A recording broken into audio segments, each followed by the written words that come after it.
Hello. It's great to be here. Thank you, IIN, for inviting me. I love talking to all of you. I just love it, love it, love it, love it. So thank you. Most people, as you probably know, when they have challenges with food or they're suffering about their relationship with food, feel like it's a big problem. And it's something that they can fix or get rid of, something that they want to improve, just sort of cut out of them and make everything better. What I've discovered, what I'm teaching my students, and what you can also teach your clients, is that the way you eat is the way you live. How you do anything, basically, is how you do everything. Or as Pema Chodron, the Buddhist teacher, says, anything is a path to everything. So that the food on your plate is an indication of what you actually believe about nourishment, shame, deprivation, joy, whether you feel like you can trust yourself or not, what you feel like you're allowed to have, how much is enough. I spoke to a health coach recently. A lot of people from IIN get in touch with me, which I'm thrilled to say. And she said that it wasn't until she actually encouraged her clients to use food as the portal, use it as a doorway to the rest of their lives, to their belief, to accept it rather than constantly fighting it, that her entire practice changed. So I'm going to tell you a little bit more about that in a couple of minutes. I want to start out by telling you my story.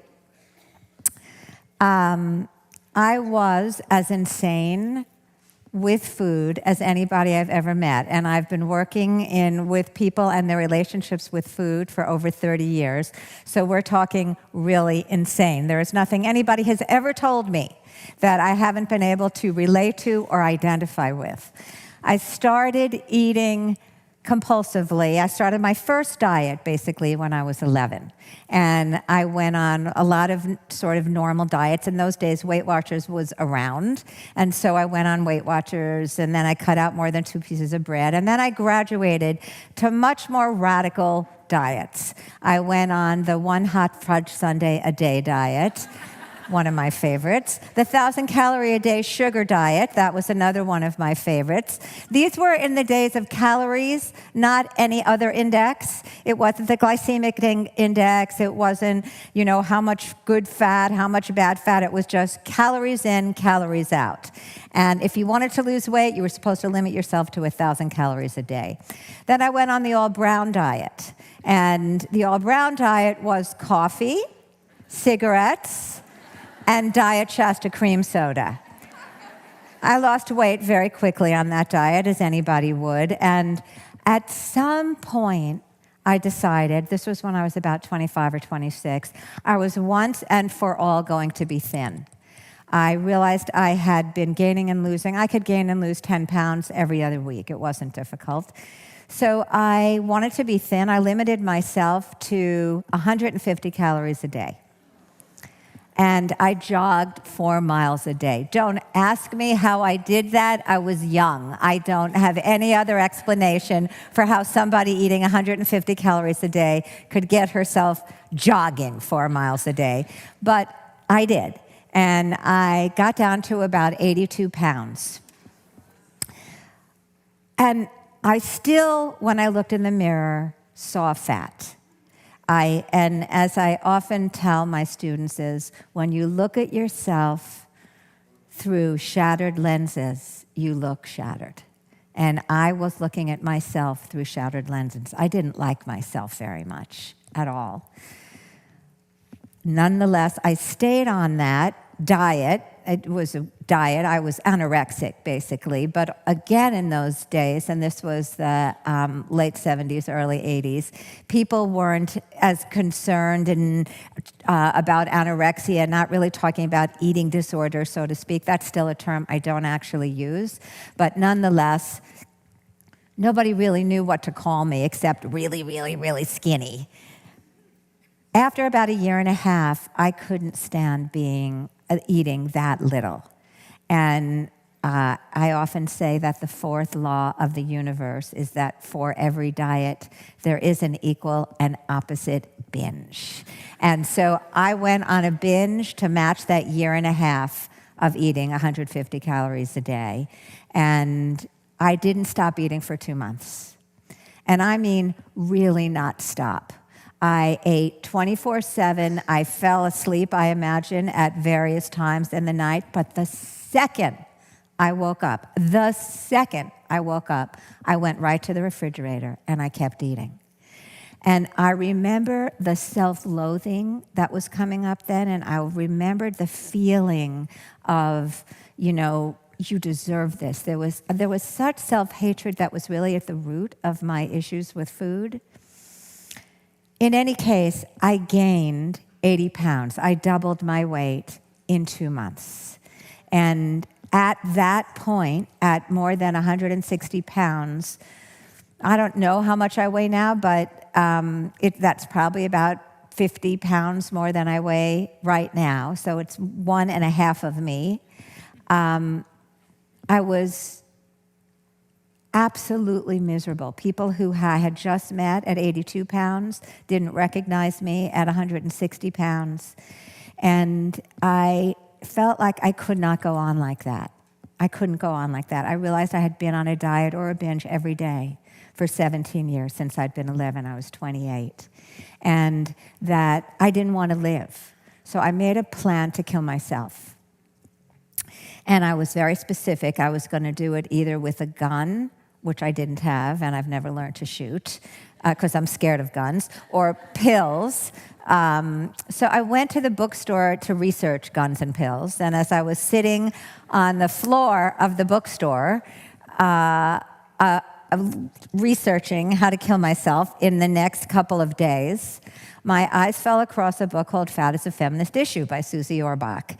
I picked it up, and I read it, and it was the first time in my life that I didn't actually read it, I skimmed it, but she suggested that women in her book, use food for good reasons. It was the first time I thought, oh my God, maybe I'm not insane, lacking willpower, out of control. Maybe this whole thing with food, the shtick, as they say in Yiddish, with food is actually an expression of something deeper.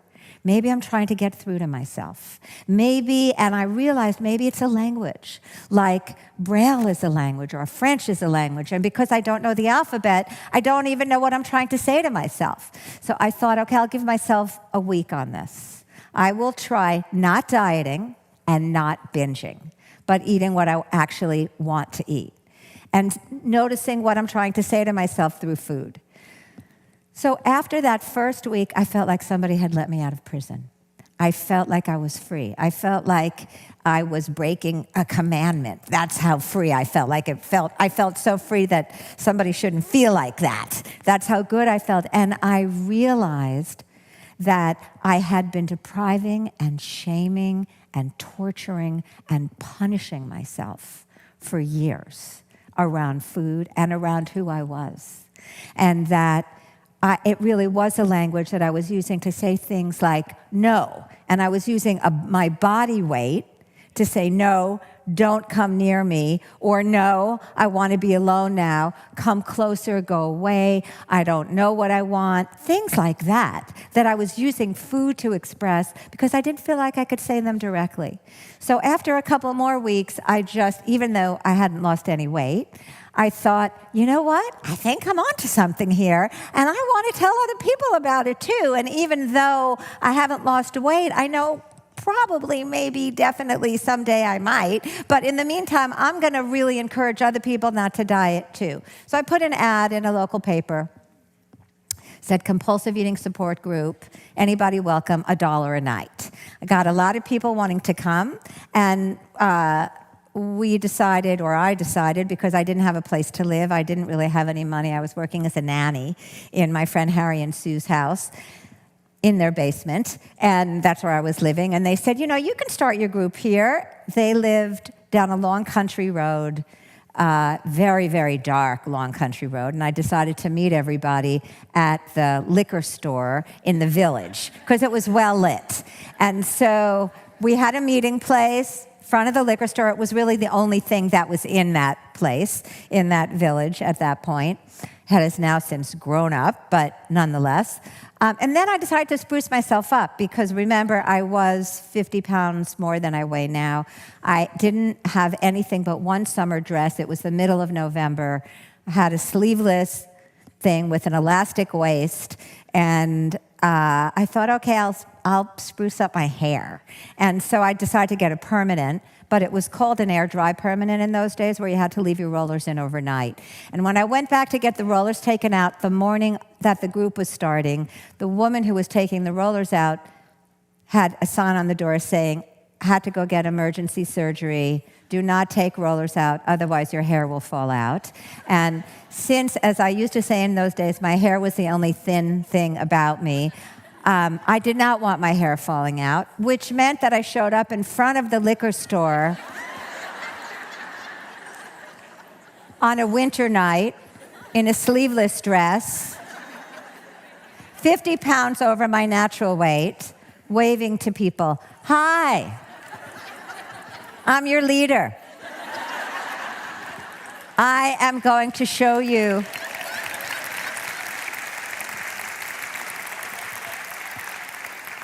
how to break free from compulsive eating."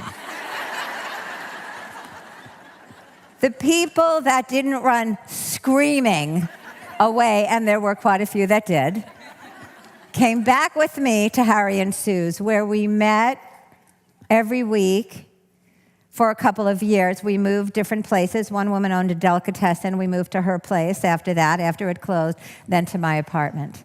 And they became the first contributors to my first book, Feeding the Hungry Heart. So the moral of that story is anything is possible. If I can show up, yes, and that is for you too.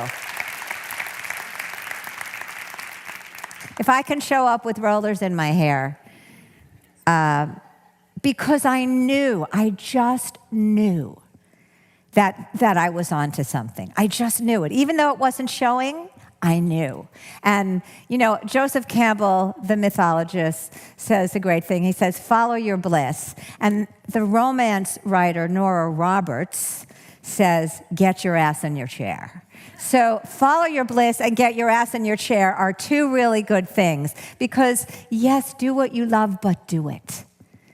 Don't keep waiting to do it. And don't let rollers in your hair stop you. That's the moral. So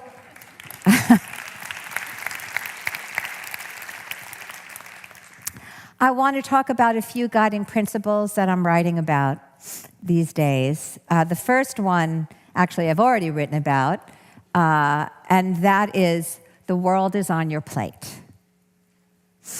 Everything you believe, and I made reference to this at the beginning, everything you believe about life and being alive, about what you deserve, about what enough is, about whether you'll ever get enough, about whether what you want is possible for you, shows up on your plate every time you eat. And even for those of you who don't eat on a plate, but eat standing up at the refrigerator, it shows up. I'll tell you a story about this from one of my retreats. At my retreats, we do an eating meditation every morning. Actually, we do it sometimes 2 or 3 times a day, but I'll give you a sort of setup so you know what I'm talking about. 175 people come into the room. We have a buffet line. Everybody gets their plate, sits down. We all sit together in sort of a big circle, a semicircle. And I ask everybody to wait until everybody gets their food on their plate. So the first person sits down, and then it's a little while till the 175th person sits down. And believe me, if you try to get in between you and or a compulsive eater, as I say it, and compulsive eating is eating when you're not hungry and not stopping when you've had enough. That's it. I feel tension, anger, hatred coming towards me as there are 20, 30 people. It's like standing in front of a locomotive, a speeding locomotive, standing between somebody and their food, because there's a feeling of, I want to eat and I want it now. Do not stop me. So when everybody has been seated, I ask people, okay, take a look down at your plate. See what you took on your plate, what's on your plate, and notice, did you take more than you actually want? Did you take food that you used to love as a kid but you don't love now? Did you take food because now you're on a retreat and you're going to eat anything? Or Geneen says, one of her eating guidelines is eat what you want, like that. And if there's anybody who'd like to talk to me about it, so we can do some inquiry together. And it's so unusual, actually, right there with food, to have somebody with you, just speaking to you and being curious. No judgment, no shame, no punishment. Somebody raises her hand. I walk over to her, and we both look at the food on her plate. And she's taken enough for her and maybe 3 or 4 other people on that one plate. And I say, what's going on? And she looks at me and she says, you know, my mother died 6 months ago. She was my best friend. And I don't feel like I can live through the grief. I don't feel like I can feel the grief, and I don't feel like I can live through it. I don't know what to do. And she said, I feel dead inside. I feel like my cat. I tried taking my cat for a walk last week on a leash. He walked a couple of steps, and then he fell over, and he laid on the ground, and he didn't want to get up. And I feel just like that. I don't even want to get up. And then she added, and I've been using food. And I said, yeah. And she said, and I've gained 40 pounds in 6 months. And I said, well, how's that working for you? She said, not so well, not really well. So I said to her, because part of seeing that the world is on your plate, you get to see what you won't allow yourself to feel. You get to see what you're blocking out. You get to see what you've given up on that you're now using food to fill. And I said to her, well, what would it be like if you felt the grief? And she said, if I felt it, I could never get up. I'd never get up off the couch. I'd never get up off the bed. And I said, well, it doesn't seem like you're actually feeling the grief. It feels like you're eating the grief. And that's what happens with most of us with feelings. We don't actually realize that we can feel what's here. We feel like we need to numb and distract and comfort ourselves from what's here. But feeling it seems unworkable. And so when she felt it, she started crying. And she cried for a couple of minutes, and then she stopped. Because as anybody knows, grief comes in waves. There's a wave of grief, and then it stops. And after she stopped crying, she looked up at me, and she said, you know, I feel worse, but I feel much, much better. Worse because all of those tears were inside, and now I'm actually in touch with my sadness. And I feel so much better because I realize that although this is only one wave, there will be another wave, but there's something about being clean with myself, feeling it rather than using food to make it go away, that makes me realize that, in fact, no situation, even the death of someone you love, because let's face it, people we love die. Even the death of someone you love can be felt through. It's sad, yes. But food, if you use food, what happens is you have the situation you've eaten about, then you have the misery about what you're doing to yourself with food, so now you've doubled your grief instead of halved it. So it's not like you make it go away. The world is on your plate. The second principle that I've been speaking a lot about recently is to know what enough is.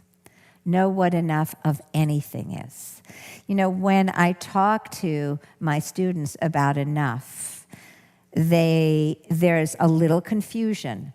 Because we're not actually in the present moment with ourselves, our idea of enough keeps getting ahead of us.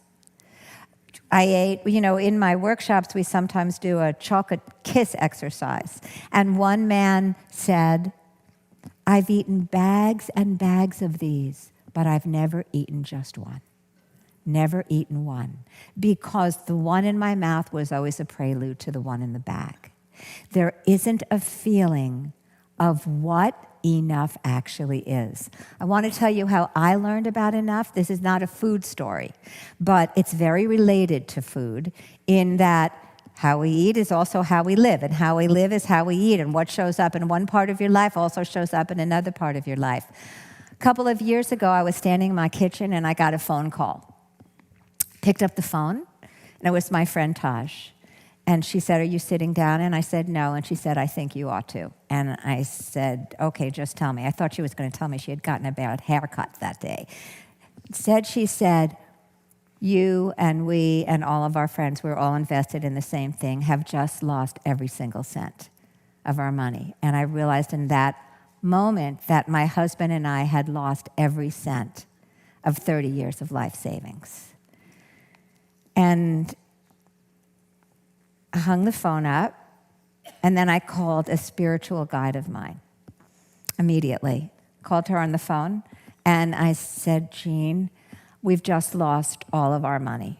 I don't know if we're going to be able to live in our house. I don't know how we're going to live for the next couple of months. I mean, my husband and I were dumb enough to invest it all in one place with Bernie Madoff. Does everybody know who Bernie Madoff is? For those of you who don't know, he lived in New York. He had a Ponzi scheme going for many, many years, and to the tune of $60 billion of people's money. And as my husband often says, but not all of it was ours.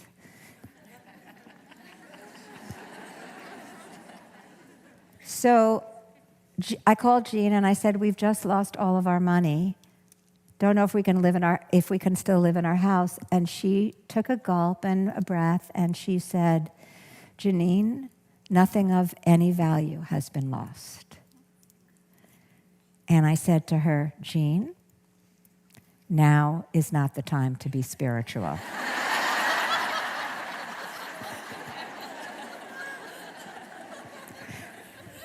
Then I called my husband, who was actually on a Russian icebreaker ship in Antarctica. And we had decided not to call each other because it was on a satellite phone, and they're incredibly expensive, and $10 a minute, unless somebody died. But I called him anyway because this seemed to be qualified for a phone call.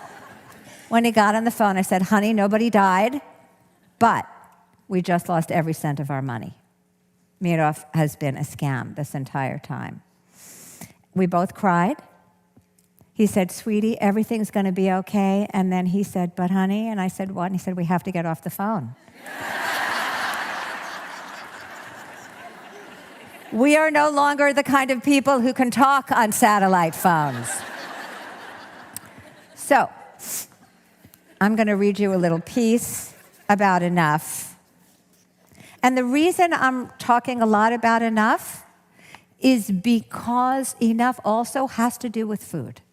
Enough has to do with when you keep on eating because you don't have enough, you keep on trying to fill up something that can't be filled ever by something physical. In the first 10 days of December 2008, Matt and I had more money than most people in the world, and I didn't believe we had enough. On December 12th, I forgot to tell you one very important thing. For the next week, I decided that the only way to live through the night was to actually focus on what I did have, not what I didn't have. What I could find and not what was lost. Yes. And although I had been meditating for longer than 35 years by that point, I guess my meditation practice wasn't so great because I realized that I had kept focusing on what was missing, not what I already had. And the more I focused on what was here, the happier I got. So I got to the point where a week after this happened, because I realized I things were okay. My mother called and she said, "How are you?" And I said, "I'm fine." And she said, "Fine?" And I said, "Yes." And she said, "Sweetheart." And I said, "What?" And I'm going to see her this afternoon after I leave here. She said, "I have to ask you something." And I said, "What?" And she said, "I won't tell anybody." "What, Mom?" "Are you on drugs?" In the first 10 days of December 2008, Matt and I had more money than most people in the world, and I didn't believe we had enough. On December 12th, we had nothing. And after the first few days of feeling devastated, I knew what enough was because for the first time in my life, I had it. Before we lost our money to Madoff, I'd been complaining about our house. Built as a vacation house in 1960, it was drafty and cold, and the plumbing didn't work. We sometimes had to take showers outside, even on 15-degree winter days. After Madoff confessed, I couldn't believe my good fortune to have a house for that day and the day after, even if we might not be able to keep it. Before Madoff confessed, I didn't like the way Matt chewed his cereal.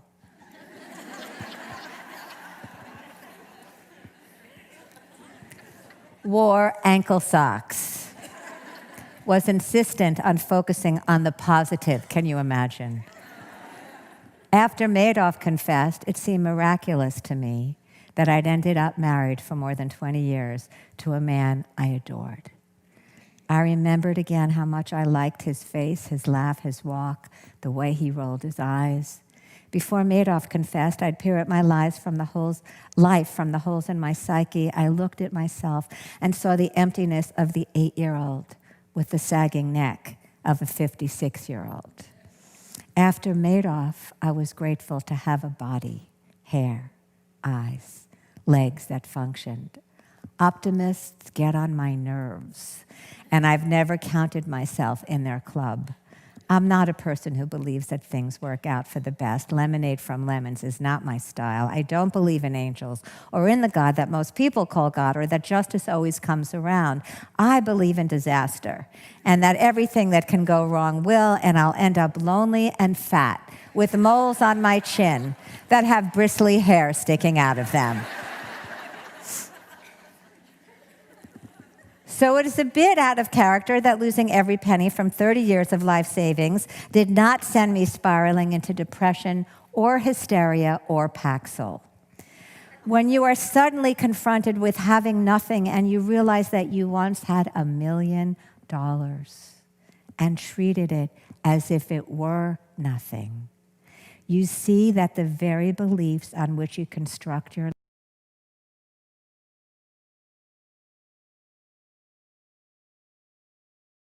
life are totally 100% of the time in your head and have nothing to do with reality. I'd spent 20 years saving for a future that was never coming to protect myself from a past that had already happened because Madoff had stolen the money the second I put it into the account. If I could believe that we didn't have enough when we did and then lose it and believe that we did have enough, where or what is enough? If it really was something out there, a definable quantity that everyone who had that quantity would know, then that they had enough. They'd know they had enough. And since we know that's not true, the anorexics believe they're too fat, as I did. The ultra-wealthy believe they need more money. We know that enough cannot be out there.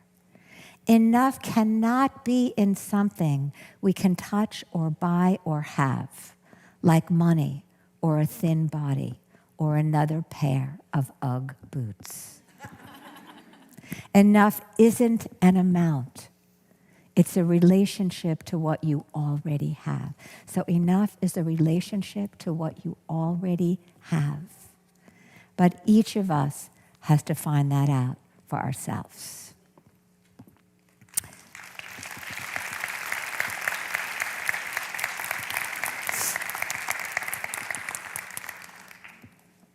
So that was definitely a turning point in my life. That changed everything for me. And if I had to go back and say, now, would I rather have not lost the money or lost the money? I would choose losing the money in a second, in 1 second.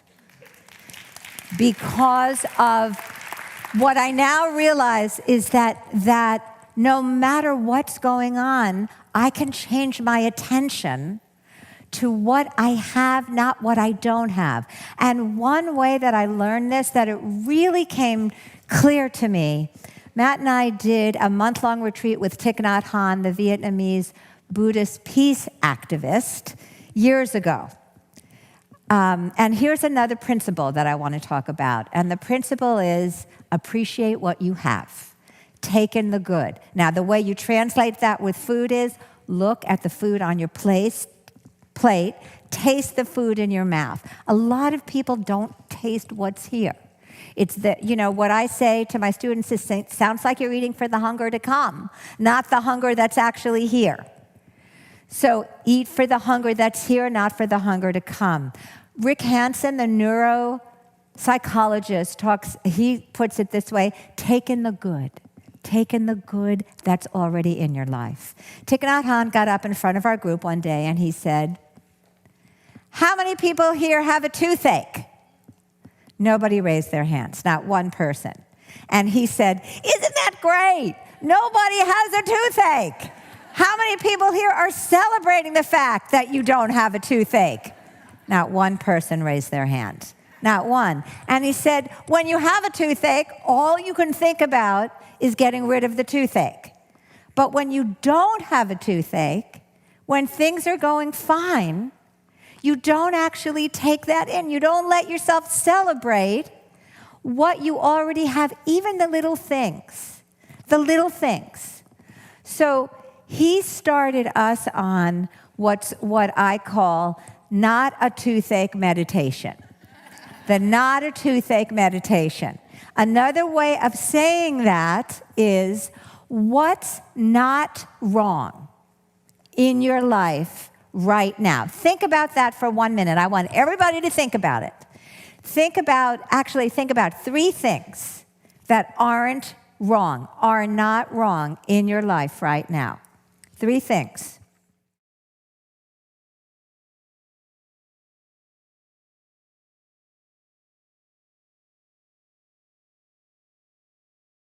So notice what it's like. First of all, notice how it's impacted you. Just scan quickly. Notice what it's like to focus on what isn't wrong.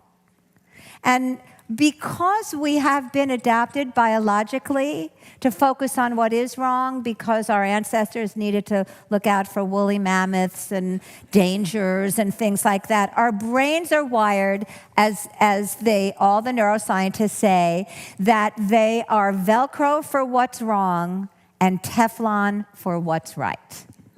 So you have to focus on this every day. This is sort of an everyday practice. And it's an everyday practice because it lifts you up. It lifts your whole system up, sends out the endorphins and all of those good things. But also, you begin to appreciate the fact that it's another day above ground. You're alive. We have the luxury, the privilege of being here, being a student at IIN, which is fabulous. And yes, fabulous, really. The concept of primary food and secondary food, and the primary food being the most important food. The spirituality, the creativity, the friendships, the love, exercise, all of that is what nourishes us. And unless we focus on that, we get to the end of our lives feeling like we haven't lived. Because we haven't shown up here today. We haven't shown up. And so the next principle that I want to tell you about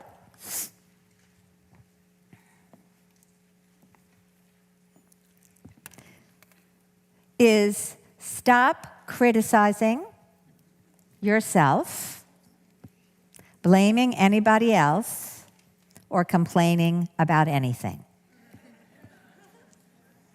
Didn't get such a big laugh at that, I notice.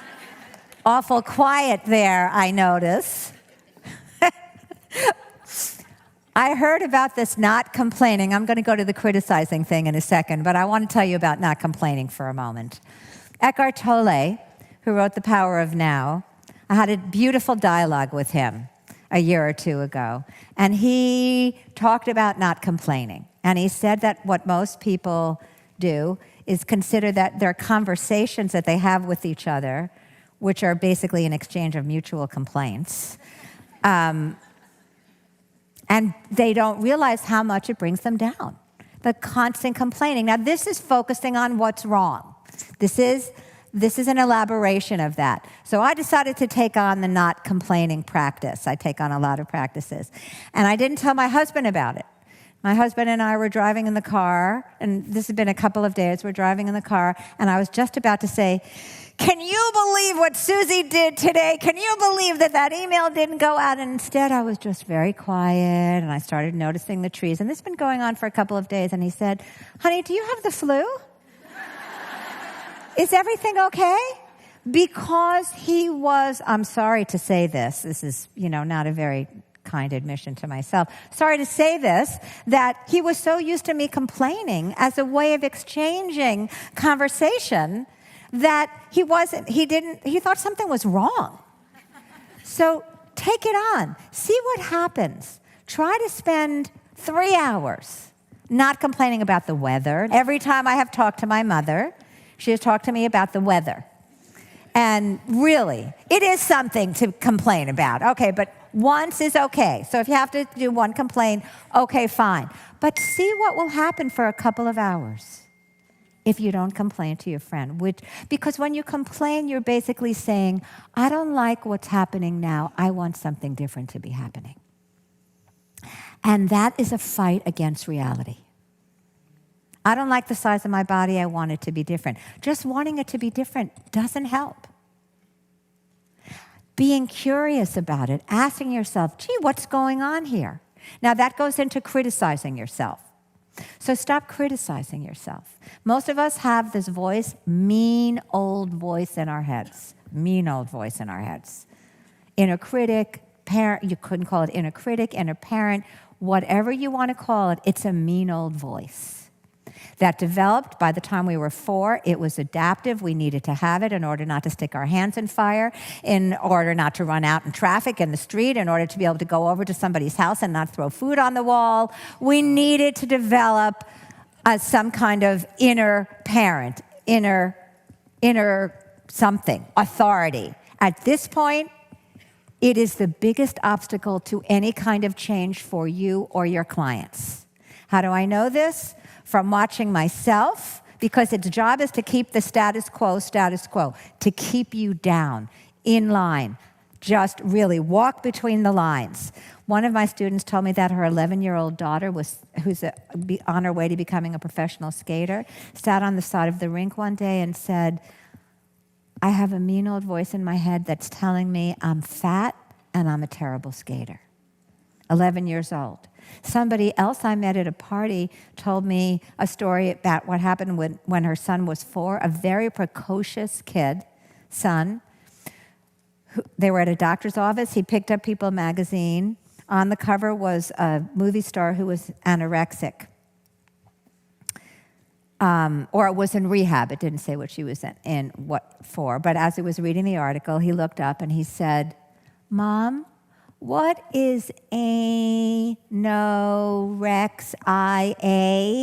And she said, oh, sweetheart, that's a disease that people have when they're thin, but they feel they're too fat. And he said, but Mom, do you have that disease? And she said, why do you think that? And he said, because every time you walk by the mirror, you look and you say, my thighs are too fat. And so that's the superego, inner critic, the voice. And I don't think you realize how much it's on you because most of us are so identified with it. You know, hearing a voice that says, your thighs are too big, has a kind of moral judgment to it. This is how that voice talks. Who do you think you are? I can't believe you just ate that. Your thighs are as big as the state of California. Get it together. Now, I do ask people when they come to a workshop within the first hour to write down 10 criticisms. I'm not going to ask you to do that. Write down 10 criticisms they've made about themselves in the first hour. And most of them have 50 to 100. And these are just sort of regular people off the street. This is not like an advertisement for superegos. This is regular people off the street. If you watch yourself and really stop yourself, and the way you stop is with humor. You say to your superego, you think my thighs are so big? Go pick on somebody whose thighs are small. You think I'm so bad? Go find somebody who's better. Or you think this is a lot? Your superego is saying to you, I can't believe how much you ate. You think this is a lot? You should see what I'm planning on eating for dinner. Humor. You just want to disengage from it. Just disengage so that you're no longer identified with it. Also, strength, get away. You are not my friend. But it's important if you want to make changes in your life and in your clients' lives, help them facilitate those changes, that they disengage from that voice. Because otherwise, that voice will diminish and paralyze and collapse them each time. The second you make a change, that voice will come in. You think you're so big? Yeah, well, they didn't like you. Like that. Finally, the last guiding principle that I've been writing about, the last principle is let yourself stop waiting for your life to begin. Don't wait for your life to begin. Not one more second. When you get to the end of your life, and we don't know when that's going to be, nobody's going to care whether you have thin thighs or really even how accomplished you were. All of those articles that they write about the 5 things or the 3 things or the 10 things that people regret most when they're dying, they're things like, I wish I had let myself be happier. I wish I hadn't worked so hard. I wish I had really told the truth and expressed myself. I used to get scared that I'd get to the end of my life and feeling like I had only half lived and I couldn't figure out what fully living meant. Did it mean going to Antarctica? Did it mean going to Europe? Did it mean traveling everywhere? Did it mean writing more books? And then I realized that I was actually already missing my life day to day by not showing up where I was, by not breathing, by not just being right here. Right here. Are all of you here now? Can you feel your feet on the floor, your butt in the chair? Are you here? Oh, thank you. Let me hear that again. Are you here? Okay, that's what I wanted to hear.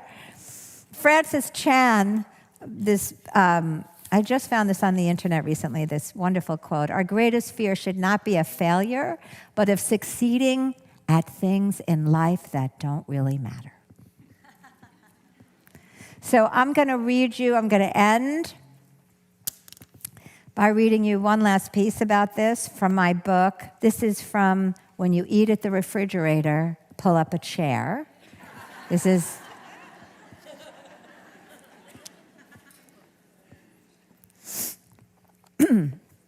this is my version of an ancient Buddhist story.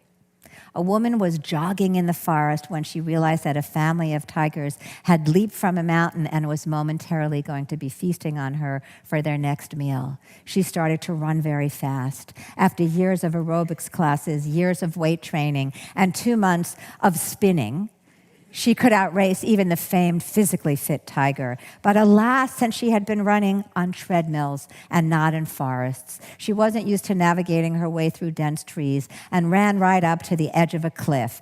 Ever resourceful, she scampered down the side and hung on to a clump of a clump of vines.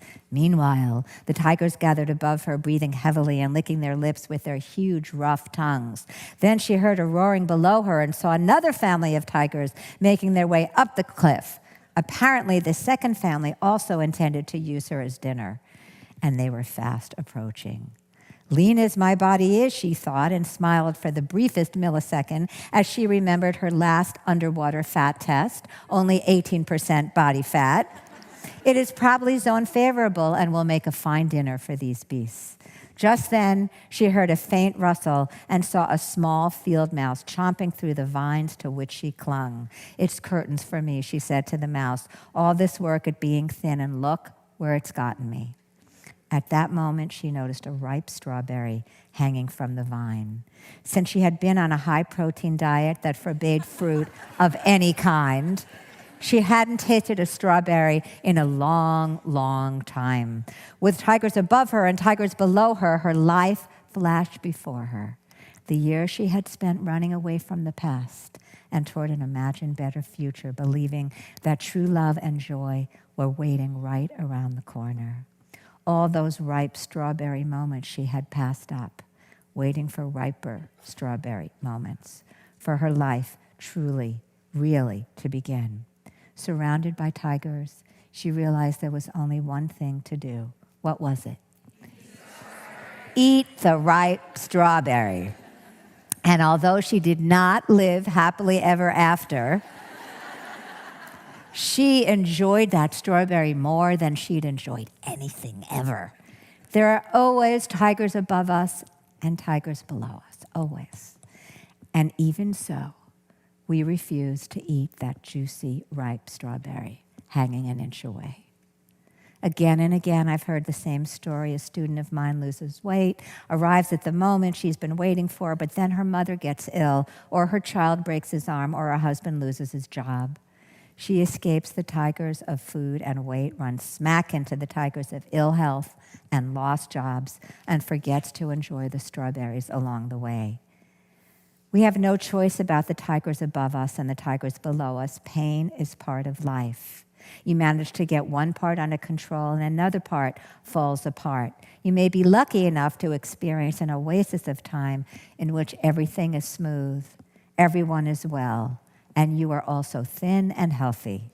Whether it lasts an hour, a week, a month, a year, eventually there will be more tigers. But guess what? Yes, there's also more strawberries. The sun will keep coming up. Your child will say something that will crack your heart open. A new friend will appear, and you will once again be struck by the unbearable wonder and tenderness of life. Most of us ignore the strawberries because we believe there's something even better up ahead. We spend our youth waiting for our lives to begin. We get old waiting for our lives to begin, and we die waiting for our lives to begin, as if there were such a thing as getting it all right, as if perfection really exists. A certain kind of perfection does exist, even though the tigers will never go away. Perfection is choosing to enjoy the lusciousness life offers in whatever form it presents itself, even when you are not as thin as you want to be. You owe money to the IRS. And someone you love is dying. When there are tigers above you and tigers above you, there will always, always be a strawberry right in front of you. Thank you. Thank you. Thank you, everybody.